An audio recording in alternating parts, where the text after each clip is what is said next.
میں ڈرائیور سے پوچھنا چاہتا تھا کیا ٹیکسی خالی ہے، تو دیکھا کہ پچھلی نشست پر پولیس کی وردی میں ملبوس ایک گول مٹول سا شخص بیٹھا ہوا ہے۔ یہ اداکار ننا تھا۔ یقین جانیے اس کے چہرے کی سنجیدگی دیکھ کر خوف آ رہا تھا۔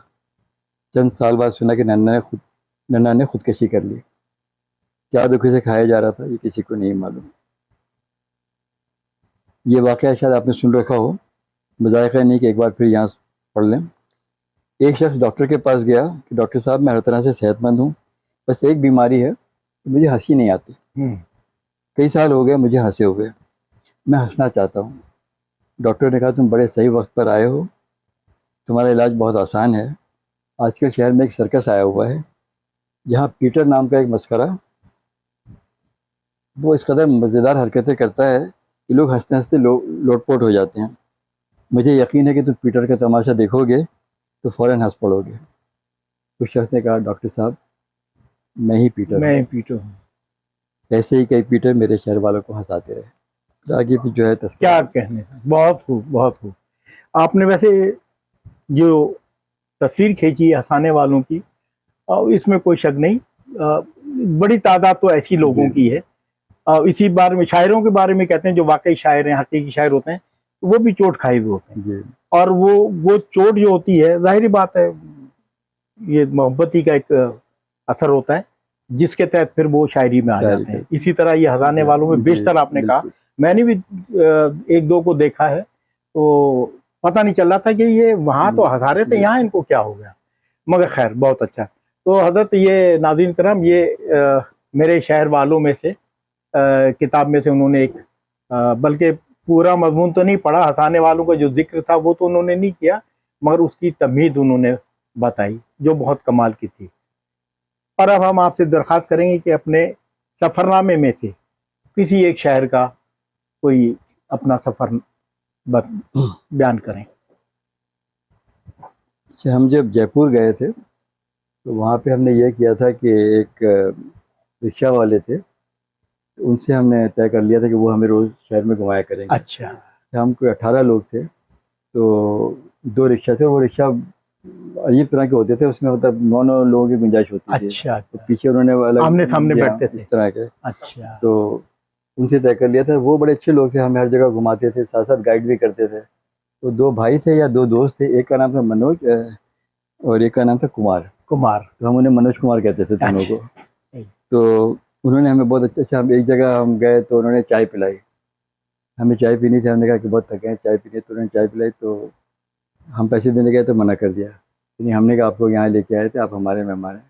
تو انہوں نے، تو میں دینا چاہ رہا تھا پیسے، تو ہمارے خالو نے منع کر دیا کہ نہیں، اس کا دل ٹوٹ جائے گا، دینے دو اسے، بعد میں جب تم اسے ہوگا تو زیادہ پیسے دے دینا۔ تو جب ہمارا وہ جے پور کا دورہ ختم ہو گیا، ہم جب واپس جا رہے تھے، جے پور سے ہم گئے تھے آگرہ، تو وہاں کا تھوڑا سا ذکر میں کر دیتا ہوں کہ وہ منوج وغیرہ ہمیں جب خدا حافظ کہنے آئے تو ہم نے کیسے ان کو جو ہے، مطلب ایسے میرے جو خالہ کے بیٹے تھے، فوزان نام تھا ان کا، وہ ہمیں لے گئے تھے وہاں پر، انہوں نے ان کے ساتھ جو ہے پیسے وغیرہ دیے، جو بھی معاملہ طے کیا، ان کا ذکر آگے آئے گا۔ میں یہ آپ کو ذرا سنا دیتا ہوں کہ ہم سب بس اڈے پر کھڑے آگرہ جانے والی بس کا انتظار کر رہے تھے۔ اچھا، ہماری گلابی نگری کی یاترا مکمل ہو چکی تھی۔ گلابی نگری یعنی جے پور۔ اور اب محبت کی لافانی یادگار دیکھنے جانا تھا۔ فوزان میرے جو خالہ کے بیٹے تھے، فوزان نے راج کمار نام تھا، منوج کمار نہیں، راج اور کمار کا حساب چکا دیا تھا، اور ہم سب اپنے اپنے سامان کے ساتھ بس کے انتظار میں کھڑے تھے۔ میں نے مڑ کر دیکھا، راج اور کمار اپنے رکشاؤں کے پاس کھڑے ہمیں دیکھتے تھے۔ میں خاموشی سے دوسروں سے ہٹ کر ان کی جانب چلا۔ میں نے کچھ نوٹ بٹوے سے نکال کر اوپری جیب میں رکھ لیے۔ بہت شکریہ، دھنیہ واد بھایا، آپ نے بڑا خیال رکھا۔ میں نے منوج سے کہا ارے نہیں حکم، اچھا حکم جو ہے نا وہاں پر راجستھان میں محترم کو کہتے ہیں۔ ارے نہیں حکم، آپ کی مہربانی، آپ لوگوں کے ساتھ بہت اچھا لگا۔ راج کی آواز میں اپنائیت تھی۔ ان سے بچوں کے لیے مٹھائی لے لینا۔ میں نے آستگی سے نوٹ اس کی طرف بڑھائے۔ نہیں حکم، آپ نے 3 دن ہمارے کو اپنے ساتھ رکھا، آپ تو اپنے جیسے ہو، ہمیں بھیا نے اچھے پیسے دیے ہیں۔ اس نے فوزان کی طرف اشارہ کیا۔ ان دونوں نے انکار کیا تو مجھے اپنا آپ بہت چھوٹا محسوس ہوا۔ میں نے ان کے خلوص کو پیسے میں تولنا چاہا تھا. اچھا خدا حافظ. میں نے ہاتھ بڑھایا, آگے بڑھایا تو راج کچھ جھچکا. شاید وہاں رکشہ والوں سے ہاتھ ملانے کا رواج نہیں تھا, ہمارے یہاں بھی نہیں ہے. کمار سے ہاتھ ملا کر میں وہاں سے ہٹا. دوسرے رکشے والے ہمیں دلچسپی سے دیکھ رہے تھے. میں نے پیچھے ہٹ کر ہاتھ ہلایا تو انہوں نے ہاتھ جوڑ دیے. یہ پھر اس کے بعد جو ہے آگے دوسرے شہر کا ہے. جامی صاحب یہ شکور پٹھان صاحب شاعر تو ہے نہیں, تو انہیں خدا حافظ کہنے سے پہلے ذرا آپ ہی ہمیں کچھ اپنی سٹنڈی سنا دیجیے. تسنیم بھائی کے حکم کو بھی نہیں ٹال سکتا, تو میں کوشش کرتا ہوں کہ آپ کو دوں کہ ایسے ہی سب. پہلے تو یہ دیکھیے کہ تو نے قصے میں سارے دکھڑے ڈال دیے میرے حصے میں, میرے حصے واہ سارے ٹکڑے میں ڈال دیے میرے حصے. میرے حصے میں. اور سب سے ملتا ہوں اور میں ملنے والوں کے چہرے پڑھتا ہوں. چہرے پڑھتا. سب سے ملتا ہوں اور میں ملنے والوں کے بہت خوب. چہرے پڑھتا ہوں. ایک شب تھا وہ پاس جی. لیکن ہفتوں تک مہکی اس کے بدن کی ماس. واہ واہ بہت خوب. اس کے بدن کی باس. ایک شب تھا وہ پاس میں. اور آخری میں سن لیجئے کہ رب کی عنایت ہے سب کی عزت کرتا ہوں. رب کی عنایت ہے سب کی عزت کرتا ہوں. سب میں عزت ہے. سب میں عزت. واہ بہت خوب. بہت شکریہ آپ حضرات کا. یہ غیر ضروری تھا مگر آپ کا حکم تھا. اچھا صاحب, یہ آخر میں ایک کپ آپ کو یاد دلائے گا. ارے بڑی نوازش. چائے پئیں, کافی پئیں, تو شاہ محی الحق فاروقی اکیڈمی کو ضرور یاد کیجیے گا. بہت شکریہ. ٹھیک ہے, بہت شکریہ شکور صاحب. اب اتفاق ہے کہ آج انٹرویو میں لے رہا ہوں اور آپ انٹرویو دے رہے ہو تو میں آپ کو شکور صاحب کہہ رہا ہوں, ورنہ عموماً تو یہ شکور بھائی ہیں ہمارے.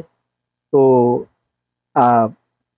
آج کا یہ پروگرام جو شاہ محی الحق فاروقی اکیڈمی کے زیر اہتمام افسانہ زندگی کے عنوان کے تحت آپ کا ہم نے انٹرویو لیا, آپ کی ابتدائی زندگی کے بارے میں جانا, اور آپ کا نوکری اور آپ کا جو ہے یہ سفر, اور آپ کا خاص طور پہ یہ ادبی سفر جس طرح آپ نے طے کر رہے ہیں, تو اس کے لیے یقیناً بہت سے لوگوں کو تحریک ملے گی.